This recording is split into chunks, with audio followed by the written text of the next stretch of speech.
Hello, everyone, and welcome to the return of Balcony Chats, uh, as made by Second Renaissance Arts, with me, your host, Samuel Rubinstein. I'm very excited that we're back. It's been a nice little hiatus, but we are doing this whole gosh darn thing again, and we're starting off big. We have an amazing guest today. A one of the godfathers of the New Jersey poetry scene, a man who really carries himself with uh, professionalism and poise. Let's talk about him. He's James C Ellerbe. James is has appeared on BET's By the Book and a non-taped edition of the world-renowned Showtime at the Apollo Showcase, in which he and other poets helped promote the first spoken word event at a venue called Poetic Battles. He represented New Jersey's team for this event. He has also performed at the Kola Note, the site of Montreal's Jazz Festival, at Elizabeth High School, Rutgers University, NJIT, FDU, Sarah Lawrence College, and appeared on WLIB Radio NYC. Recently, James was a finalist for the 2017 Indie Author Legacy Award for Poet of the Year and featured at the BCCLS Books NJ 2015 and 2017 Book Festival. He also wrote and co-produced A Dream Preserved, a 3-act play, Beyond the Event Horizon, his first poetry book, which was released in 2015, and Pulsar, his first spoken word album, released by Not Enough Words LLC in 2018. Recently, his work is featured in the anthology On the Verge, Poets of the Palisades #3, published by the Poets Press in 2020. He was born and currently lives here in New Jersey with his wife. Welcome to the show, a man who needed no introduction but gave him one anyway, James. Hello. Hey. Wow, Godfather of poetry. I don't know about that. Maybe the Prince or something. I don't know. but But I'm really glad to have you here. It's awesome to see we've gotten to perform together a couple times. We get to see each other a decent amount of times, but this is like our first time getting to interview each other, and so like it's gonna be a lot of fun. yeah, So I guess we're gonna start off with a really hard question. How are you doing? good. I feel definitely encouraged in these discouraging times, but yeah, definitely encouraged and just excited for the future. You know. I'm glad I get that. It's hopefully a cautious optimism where things are sort of looking up, but we're all just kind of a little bit nervous. Yeah, yeah, but Um, the unknown is always a scary thing. yeah. So I guess what we'll do is we'll kind of jump pretty much right into this interview. I've got a bunch of questions. I think the first place I want to start off with is um, in regards to one of the things that you do, which is really create a centralized location for poets. I'm wearing the shirt. You gotta represent. New Jersey poetry events um, really plays a major role in the poetry community for showing off what's going on, but also what people are looking for. And my question really comes down to, what do you think the role of community is in poetry? Wow, that's a very good question. Um, Community. It's bringing like-minded thoughts, like-minded ventures um, together and building a safe and thriving environment where everybody can bring whatever they have, whatever talent they have, whatever um, uh, you know vision that they have, and create this cohesive um, unity that helps each other. Helps. If one artist is maybe struggling in areas, another artist can say, "Well, this is what I discovered, and this is how I think you can go about things. Creating that support system, creating that almost like a family, an art family. That's what I feel it is. And it's so necessary, especially in the arts, in any art form, whether it be poetry, music, visual art. You got to have that community, or else, honestly, with no community, then where does the art go? So that's what I feel. I agree with. I think the idea of that we were talking a little bit before the show started of each author, anyone who works in the arts has their strengths and sometimes their shortcomings. And for me, it's I'm not much of a editor, and I tend to plan everything out way too far in advance.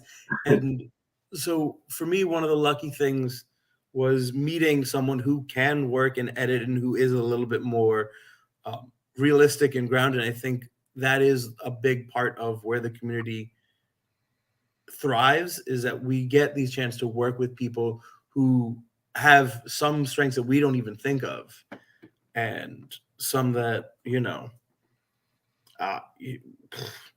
I could never do. We were talking about Pulsar, your album, and how was it like recording it? Like, wow, very unreal. How it came about. I had this concept that I wanted to do a spoken word album, completely with music. So there's no like live performances or anything like that. But it be like a concept album, like from start to finish, it takes you on a journey. And I thought of my my first project, Beyond the Event Horizon, my poetry book, which I'm sure we'll get into. And that was about me exposing some of my passions, be it obviously poetry, science, and the journey of my life through a metaphor, through a scientific metaphor. So I kind of wanted to keep that. And that's how it tied into Pulsar. Pulsar is also a scientific theory. A pulsar is a neutron star, or a star that collapses into a neutron star. It doesn't have the enough gravitational force to turn into a black hole, so it becomes a neutron star. And it starts to spin. And as it spins, it creates a radio wave. And that radio wave creates a pulse. And each pulsar has its distinct pulse. Some are like extremely fast, like nanoseconds, fast we're talking about. And some is just a simple beat like that. And so in essence, that's what I'm saying. Each poem on the album is, it has its own vibe. It has its own signature. They all work together, but they all have their distinct personalities. So that's how I came up with the concept of Pulsar. And recording it, I mean, I just was sitting one day talking to another fellow poet, uninvited, very renowned poet in the Jersey poetry community. And I was talking to him about the frustrations that I have with always just wanting to create an album, but the pieces never aligned, whether it be I couldn't find the right, producer, right studio, and he looked at me, it's like, I'll produce your album. And I was like, why not think of that before? Like I knew he created beats, but it just, for some reason, it just didn't click, And before I know it, we're sitting down, listening, to different beats, and me just matching up with the mood of each poem. Like this poem goes with that track, or I'm looking for a track that creates this mood. There was really only like three, I think, if my memory serves me right, three tracks that were created fresh, from start to finish. The rest of them was already generated, and it was just me just matching up the poem with that vibe. But that's how Pulsar came about. And once again, you can. It's all on all digital platforms, but always go to the source with any independent artist. You can get a copy, a digital copy, on jamescellerbe.com, just like my name on the screen there. And just enjoy the ride, because it's definitely a ride. Hope that thoroughly. That really did. Also, for those who are looking for it, the link is in the comments below to jamescellerbe.com. I come prepared. I know what I'm here for. So I kind of wanted to keep with there were two things that what you said brought up, but I'm going to focus on one at a time. Both in Beyond the Event Horizon and Pulsar, there is this very scientific introspection. What about, science and poetry do you think like went together perfectly to make this? Well, there's a thing in poetry called a meter, a pace, a synchronization, or a pace of words. That's very scientific. How we contrive poems, very scientific.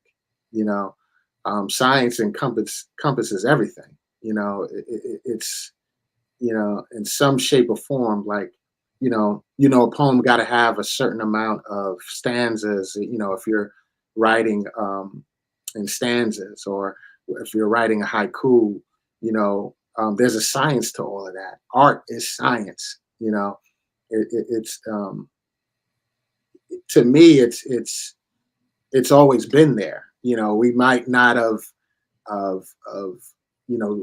declared it or stamp it out. There's science in everything that we do, and even in art, but it's always been there. So to me, it was just a natural marriage. Me personally, I've always been an avid just learner of science. I love science. Everything to do with science, I eat it up. It just sparks my interest, because I want to know the unknown. I want to know what's out there in this vastness, of space. I want to know how our world ticks. That's just me. The introspective part of me wants to know that. So that's where what brought me to bring science and poetry together.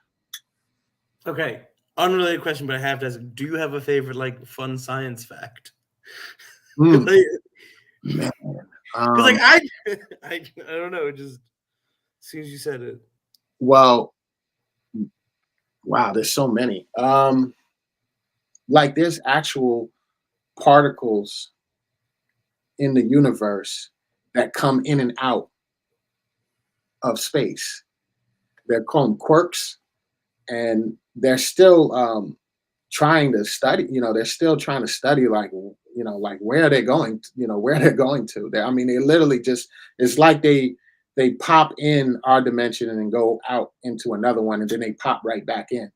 And there's no like rhyme or reason to when they're going to show up. They know they're pretty much out there in space, and they happen. I mean, and they literally can go through other substances,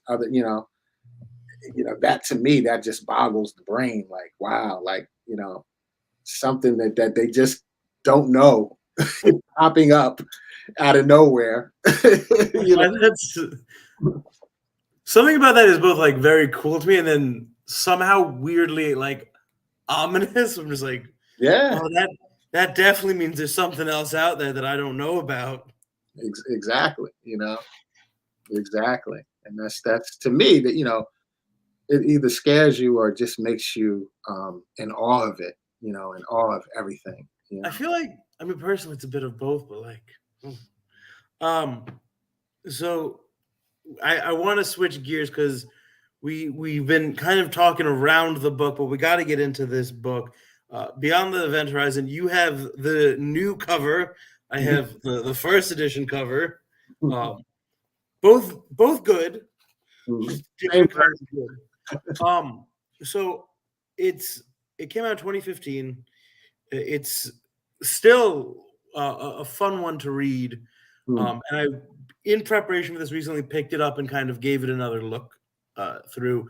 And certain lines stood out. So I want to take some time, go through the lines that I really liked. I got 4 so that we're not just because we could just keep going forever. I got 4 that I wanted to look at. So, and just kind of see if your thoughts on them have changed, if you're still singing the same, any musings that you have here.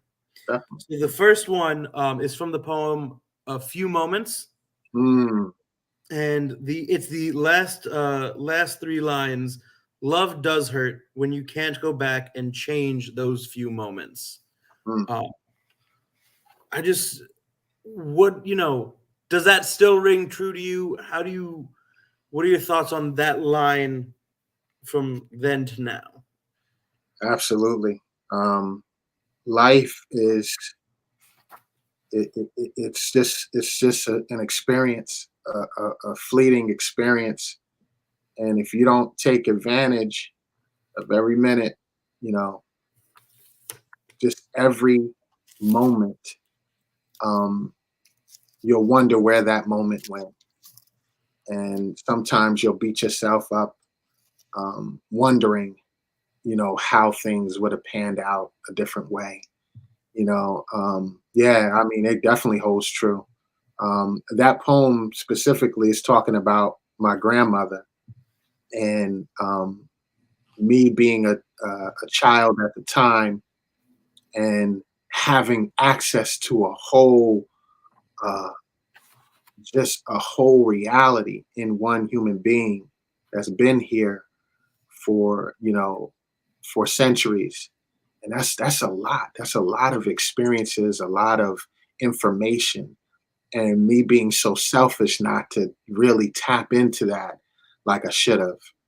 And that's where that poem came from. And I can never get that back, I can never get that back. I can only, ask family members what their experience, with that person, or what nuggets they happen to share with them in their encounter with that person, with my grandmother.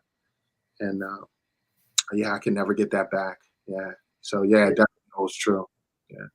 It really was. It was one of those poems. I read it and I went back and I reread it a few more times, and so the ending always stands out to me as just kind of this very direct line. Sometimes there's a lot of talk about love in this book, right? And many of it is positive, and sometimes it's a little bit more painful.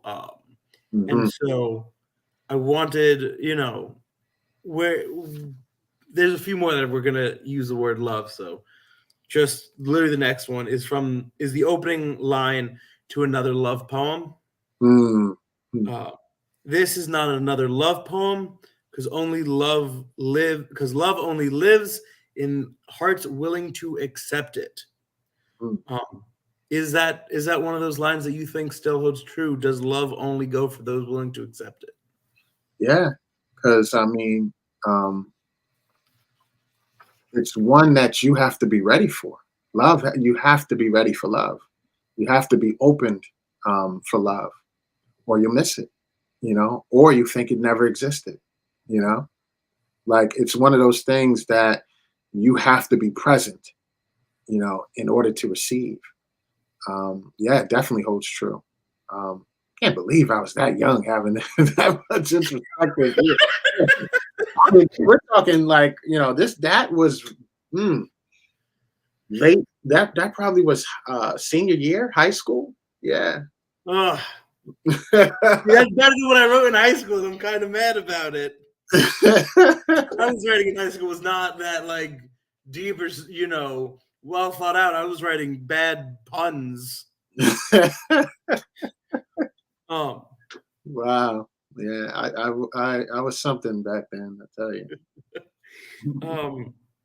The next one that stood out to me was in the poem "The Mad Poet." You can think back to it. The second stanza starts with, "Does a poet write for your ears, or is a poet's word heard even when you don't hear?" You see, a poet is a poet even if there is no crowd, is where that kind of goes. And I loved the kind of, if a tree falls in the woods, does it still make a sound kind of thought here. This one, I'm hopeful you still kind of agree with it, right? Yeah. Oh yeah. Yeah. Yeah, because I mean, there's poems I've written that have yet to see the light of day. But does that poem lose its value? No, because I wrote it. It was a part of me. You know what I'm saying? Yeah. So even though it's not being shared, it still has value. It still has a voice. It may not be heard by thousands of ears, but it still has its own life. I truly believe that. Yeah, and just think of I am a poet that tends to share his work, but think of all the poets out there that have yet to do an open mic or have yet to do a reading at all. Does that not make them a poet just because they're not presented to the masses? No, yes they are. The minute you pick up that pen and choose to express these feelings, these thoughts inside of you, you become a poet, period. That's what I believe. And just because you may not be as social with your work doesn't make you less of a poet. Okay. And then so this next one that I got for you is the last one from, because I went through this and was like, I could use this one, but I had to make decisions. So this poem honestly is probably one of my favorites. I like the format. I like the use of quotations. I like pretty much a lot of this. The poem is Time, Time, Time. It's one where I'm just like, yep, this is it. I get it. And I love the way it starts. The one thing that I truly hate about life is time. What do you think now? This is 7 years later. What are your thoughts on time? It's funny because obviously that's a very sarcastic poem. And what I'm trying to say is that we sometimes we are consumed by this thing that we created called time, and how we can lose just the importance of just life, period, because we're so consumed with time. And it's funny how this poem came about, because I don't know if you noticed, this is the third one, hence Time, Time, Time. There's two others in the book. Time, the first one, just time, singular time, is about not having, time healing all wounds from a bad relationship, obviously. And the second one is not having the time to be with someone because they're with someone else. And then the third one, time. I'm just sick of time altogether. So it's like, it was me venting a little bit. I found it really I found it really funny. It's kind of it's very on the nose, like, I'm done with this.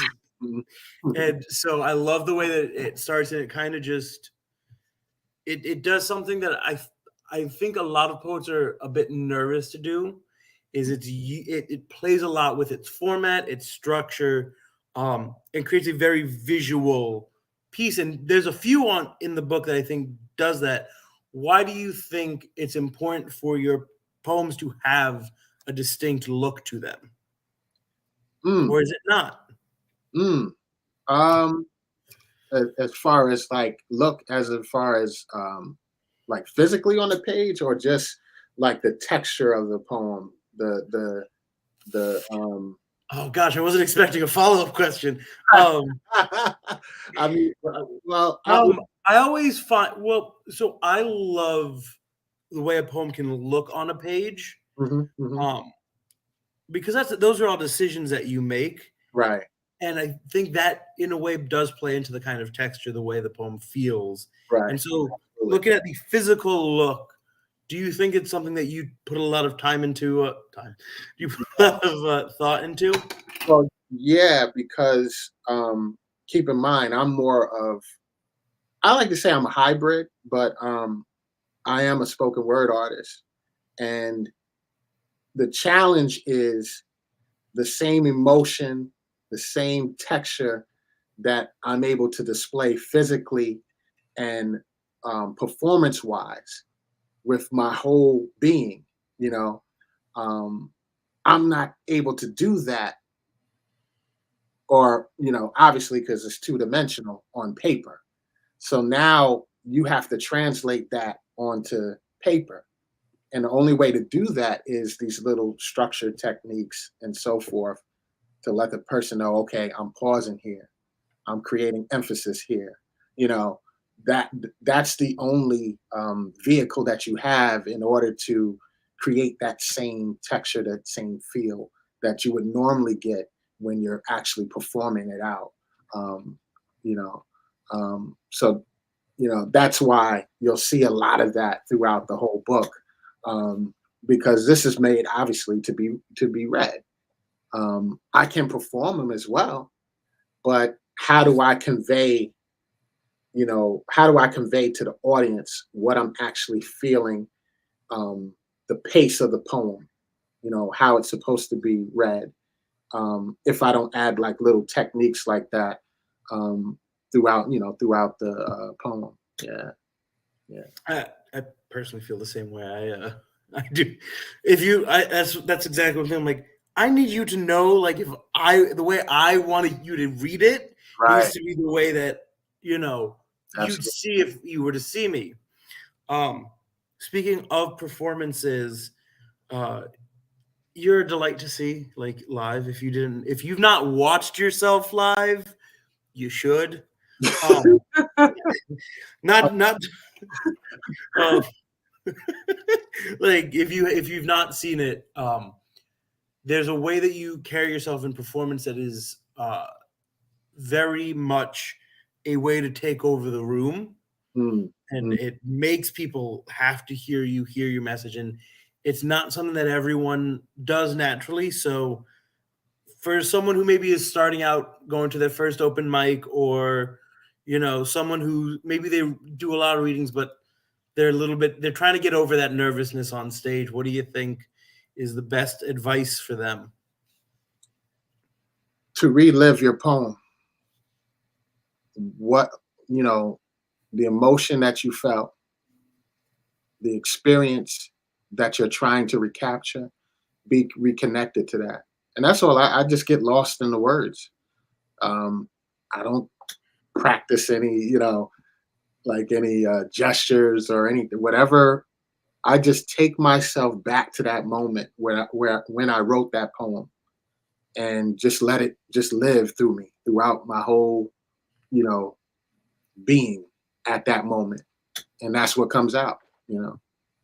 That's a much deeper answer than I was expecting. Like, practice it, keep trying. No, you just like live the experience. Yeah, I mean, you got to practice the words, but what gives the words life is the experience. Yeah. So you got to take yourself back to that experience.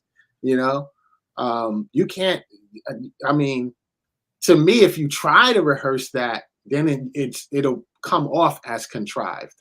But if you live in that experience, if it becomes who you are at that moment while you're on stage, then it's organic, And I half the time I have no clue what face, what gesture, I'm just you're just doing it. Just doing it, yeah, absolutely.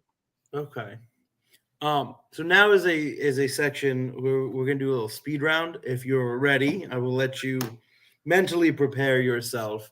I'm gonna ask a couple questions. Some will relate to poetry and writing and art and such. Some are just kind of fun questions that I think we should all ask. Okay. So I'll start us off with what was your favorite place to perform? Favorite place to perform? Yeah, favorite place you've gotten to perform before. Oh, Canada. Yeah, that was Canada. Mm-hmm. Okay.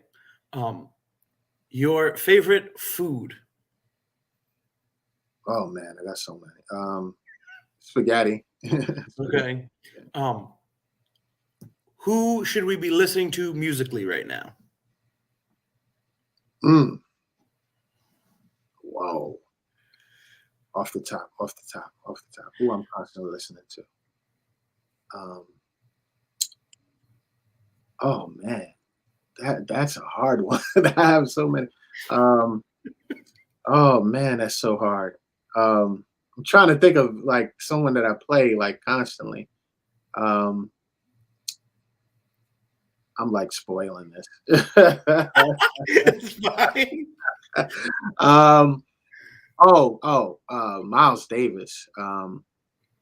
Yeah, Miles Davis. Yeah, jazz. Miles Davis. Yeah. Okay. What is the best way to spend a Sunday?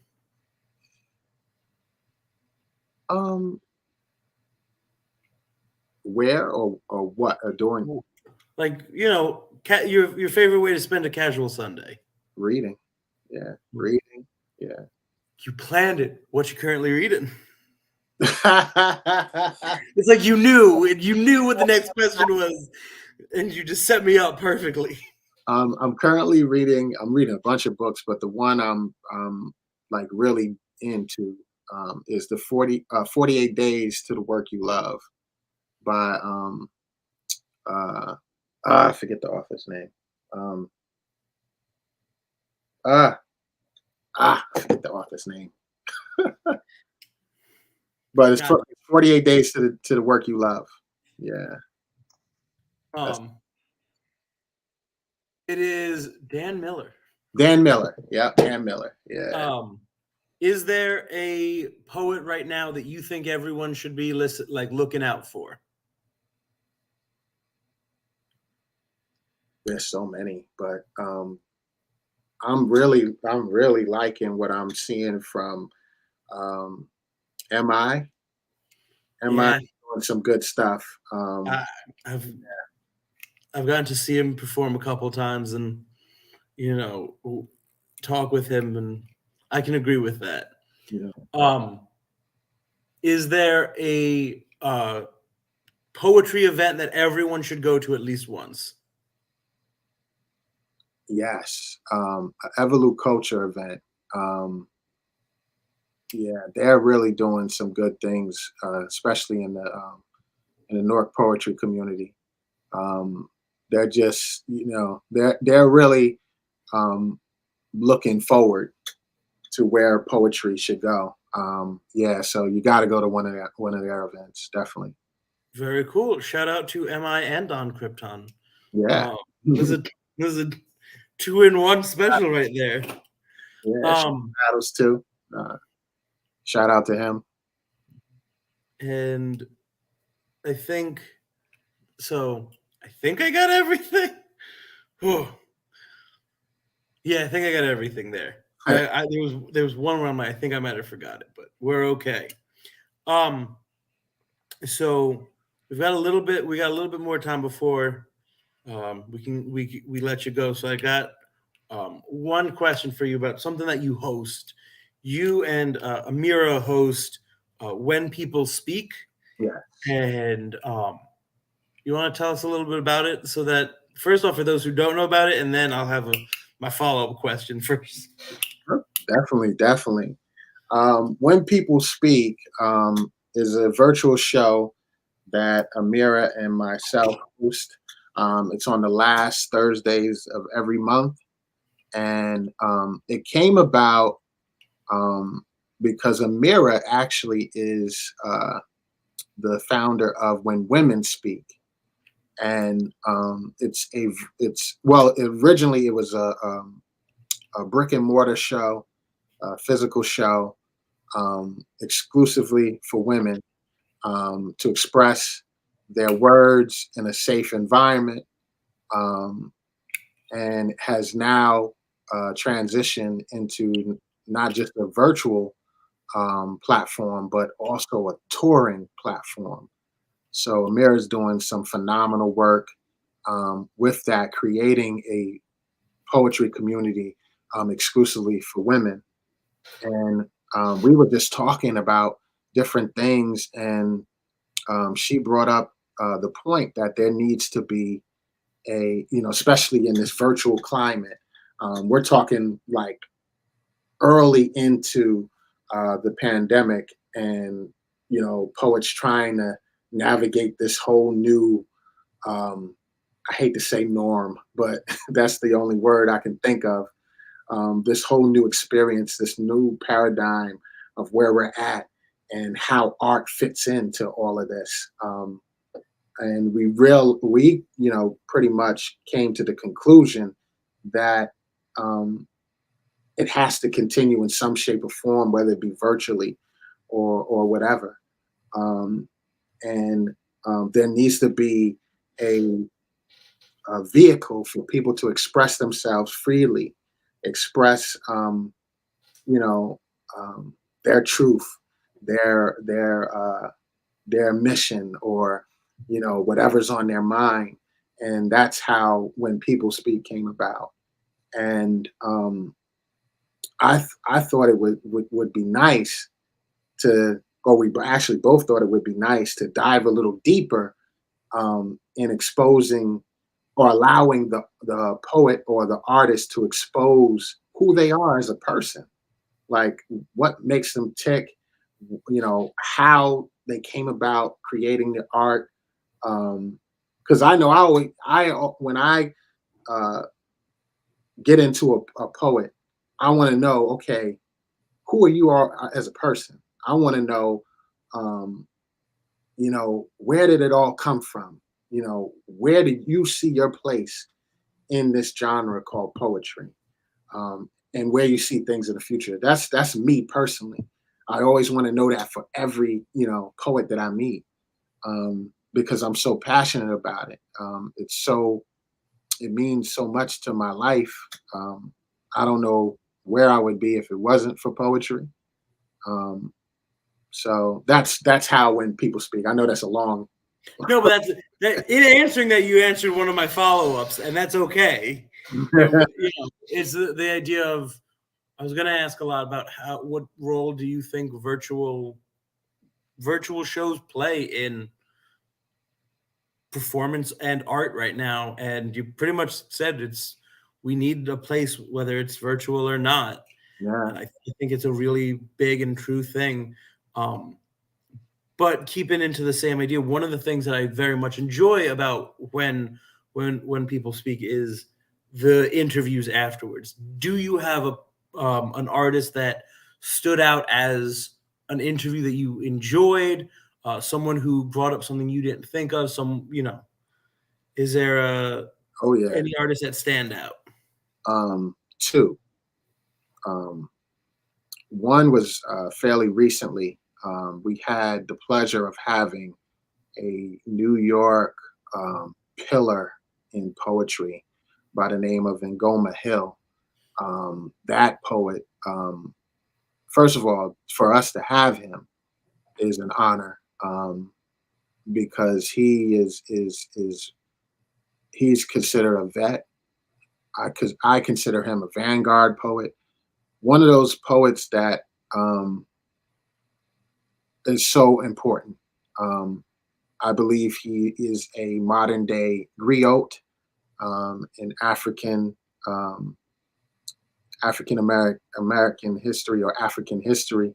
A griot was everything. It was like an advisor, a storyteller, the person to pass on lessons, to the next generation. I believe he's a modern day version of that, and why it's so important that we cherish an individual like that. But I mean, he was dropping some very powerful jewels, and if you get a chance, later, we chop up the videos and we put them on, YouTube. You had the pleasure of being on, and we're coming to that episode, by the way. Yay! Yeah, so definitely check it out, because there were so many useful, as a young poet trying to, find their place in this genre. That is a conversation to pay attention to. Another one was, and it was, oh man, when I think about it, it almost brings me to tears. Is with Shamelo Durant. If anybody, you probably don't know the name, but what he has been a part of and what he has touched, especially in hip hop history. He was, because he's no longer with us. He was the producer of the Grammy award-winning song "Put Your Hands Where Your Eyes Can See" by Busta Rhymes. He was the producer of that very track, producer of the whole album, "Poison" by Belle Biv DeVoe. He produced that, wrote extensively on that album. So we had a chance to feature this man, who's hip hop, legacy, who's hip hop, a part of hip hop history, and was a poet. His words you could still purchase on Amazon. I mean, that one, to think about it, oh man, never met him physically. Had conversations with them that were like two old friends, and I'll never forget that. And he came on our show, and just his I haven't met a person so genuine, to have accomplished so much, but be so giving of himself, of his talent. I just, that's the kind of artist that I aspire to be. Could have easily put on an airs like, I don't need to be bothered. He didn't have to have a conversation. He didn't have to come on our show, But here is a man that is so giving, that loves poetry so much. He was willing to share his art and time with us, and give us also some very powerful words of wisdom. Yeah, those are the two that, like, I'll never forget. I'll probably carry with me for the rest of my life. Yeah, those are really heartfelt. I'm on the verge of welling up in tears now. Right. Yeah. I mean, yeah. And he passed away. It's gone. It's probably, it's gone on 2 years. About 2 years. Yeah. It's going by quick, and it's a shame because Oh man.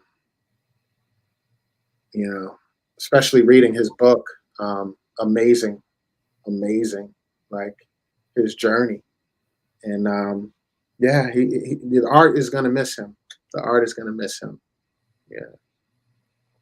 Okay. I mean, bring that down. Sorry. No, it's okay because it really gives us, it's honest. It's a good answer, and the truth is, it gives me someone new to read, which is part of why I like doing this, because I end up with names that I don't know as well, and I like that. Yeah. Yeah. So James, we do have time. If you would like to grace us with some words, I will give the floor over to you for a little bit. Sure. Sure. All right, let me go on the vault a little bit. I think this is suitable for this month. We're in Black History Month, and it's called The One, and it deals with a love in the Black experience. So I think it's very, very fitting. So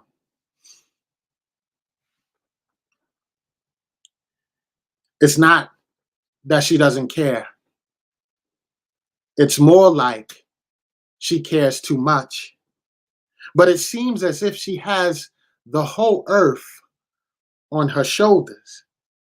The whole young Black population on her shoulders. I've seen her spirit dance with the ancestors of past philanthropists, abolitionists, educators, and soul motivators. I seen her give hope to hopeless children trying to survive streets with no heartbeat, as cold as concrete, where the crackheads are like the walking dead.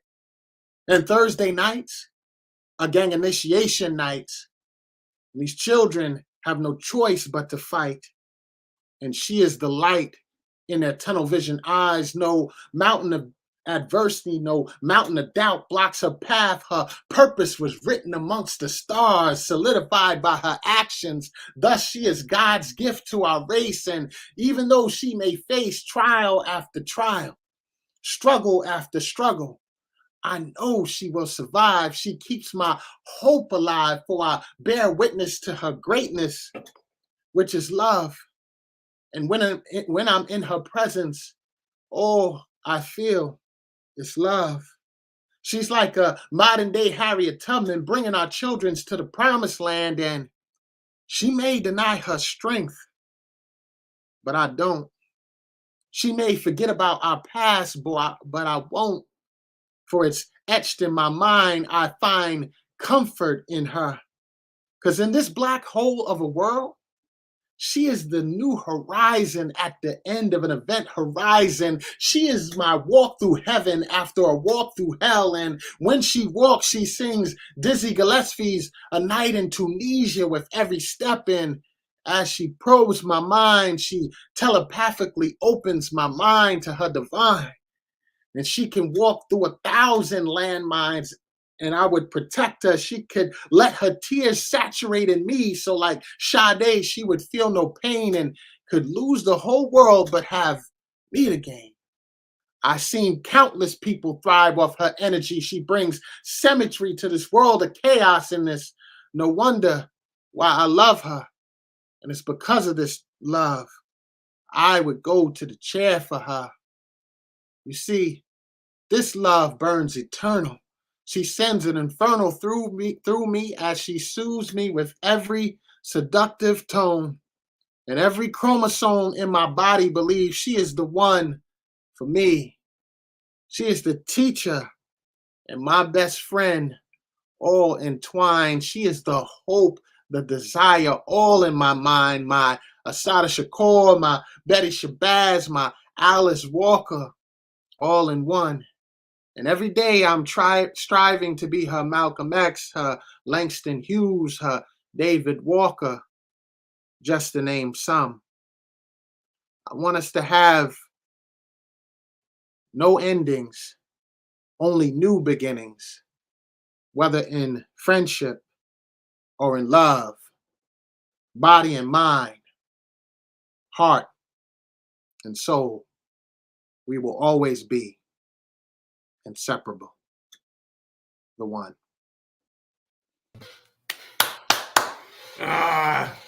And like I said, it's in the thought. I was just like, all right, let's go, let's enjoy it. I just sat there. Didn't say a single thing, just kind of enjoyed it. Oh man, thank you. Thank you. So we've got just a little bit of time left for some kind of closing remarks, closing ideas. First off, I want to say, if you watched this and you enjoyed it, thank you so much. Please subscribe, donate, follow us, know who we are. We're Second Renaissance Arts. We do arts education programs for writing. We do a bunch of other programs. We have a open mic next week on the 23rd. We've got a bunch of amazing features there. Virtually, it's called Live from the Living Room. Mm-hmm. We're going to be releasing next month's schedule of featured poets and our next guest for balcony chats. This weekend, we have Sarah's book club, which is reading The House on Mango Street, which is a phenomenal book if you haven't read it yet, James. That is on Sunday at 7. And sign up for classes. Keep in touch. Make our lives easy. Make your life easy. Love us. James, do you have any things you want to plug, things coming up, things you want to talk about? Indeed. Well, we have once again next Thursday, right? That's next Thursday. Yep, next Thursday. We have When People Speak. More is going to come out in regards to that, but just follow me on Facebook in regards to that, James C Ellerbe. We're going to have a dynamic show in celebration of Black History. Also in March, March 10th, I'm hosting Blazing the Mic at the Blazing Star Cultural Arts Center in Carteret. And our feature for the event in celebration of Women's History Month will be Nikki D, the poet, phenomenal poet from Philly. You definitely don't want to miss that. She is a powerhouse of a poet and doing some beautiful things in the poetry community in Philly and as well at large. And, once again, check out, NewJerseyPoetryEvents.com for your source of all things poetry, not just events that I'm doing, this event as well. If it's in New Jersey, if it's poetry, it'll be on this site. So definitely check out, support, and just support me as JamesCEllerbe.com. I have some words. My motto is finding a way through words. So definitely find your way to my website, and I'll have the words for you that you need. So. Okay. The question I always like to end on is, because the goal is to teach, to learn. Do you have any advice for a young writer, young artist, whatever it is that they're doing out there, that you wish you knew when you were younger? Never be afraid to go places in your art where, that is the scariest, because there's liberation in that. I can think of 2 pieces specifically that were the most, scary piece for me to write. And that literally took years for me to write, because I was afraid to go there, to really tap in to those emotions. And it was the most liberating experience. I've get so many compliments, and I don't write for compliments, but to know that I'm hitting a chord with somebody means the world to me, because that's why I write. I want to touch people's, soul. I want them to feel something, when they come across my writing. I just want them to feel something, and to know that it really hit a chord with these two pieces. I Got a Date with the Devil is one of them, and the second one is Estranged. Those were the two hardest pieces for me to contrive. But if I didn't allow myself to go there, to really go there, they probably would have never been written or shared, and it would have been a total loss, because those words would have been lost on someone. So that's what I got to say. Yeah, for those young ones. Mm-hmm. So if you're out there watching this, don't be afraid. Do the thing that's hard and be willing to be vulnerable, honest, and take on that challenge. It's a good piece of advice to go out on. Once again, James, thank you so much for being here, for joining us, and for just really being the host of a very important hub in the poetry community, for creating these kinds of opportunities.